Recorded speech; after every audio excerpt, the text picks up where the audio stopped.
Good morning, students. Today we are going to do the chapter Silk Road and starting page number 78.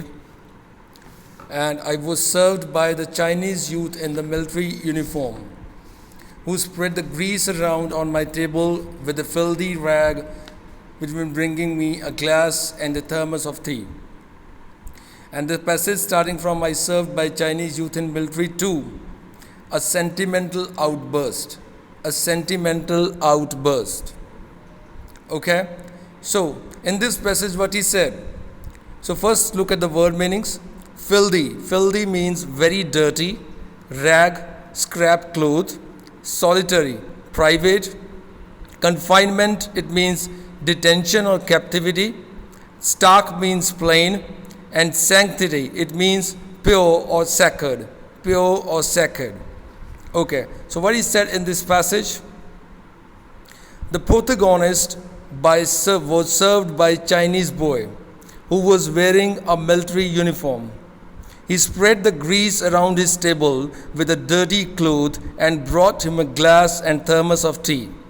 Satan freed him from his private detention. Satan freed him, it means Satan free from his private detention. And they started their journey ahead, passing more rocks and more rubbish. The protagonist's experience was opposite from what he read on travelers' first encounters of the town. Kawaguchi was a Japanese monk who arrived in the town in 1900. He was so moved with the purity of the lake and they started crying.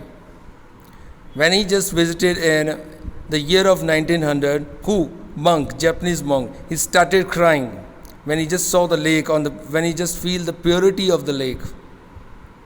After a few years, the similar effect was on Seven Hedden, a Swedish, who didn't have such an emotional outburst. Okay, now the next passage starting from, it was dark by the time we finally let again, and after 10:30 p.m. we drew up outside a guest house in the Dachin for what he turned out to be another troubled night, kicking around in the open air rubbish dump, something like that. So the passage starting from it was dark by the time and ending from a curious I thought, the feeling in my chest, curious I thought. Okay, so first look at the word meaning. This is just one word that is known as nocturnal. See, nocturnal means nighttime. So what he said in this passage, when they resumed their journey from Hor, it was dark at the time. After 10:30 p.m. they decided to stay in a guest house in Dachin, which it turned out to be a difficult night for him. The rubbish dump in Hor made his cold worse, and herbal tea also didn't help him. One of his nostrils was blocked as he lay on the bed. Nostril, I think you know about this.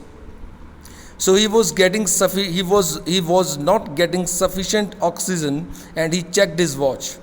He was at 4,760 meters. He was at 4,760 meters above sea level. So the height was not more than Ravu, but he would be out of breath several times a night. So he was so familiar these night-time disturbances, and he was scared this time.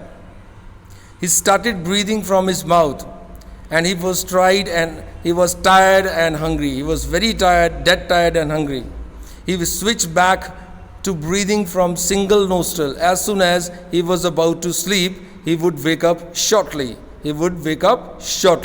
So he was not feeling well. All his chest felt heavy, and he sat up and it cleared his nasal passages. He was very curious at that time. So rest of the chapter, we will do later. I mean tomorrow onwards. Thank you. That's all for today.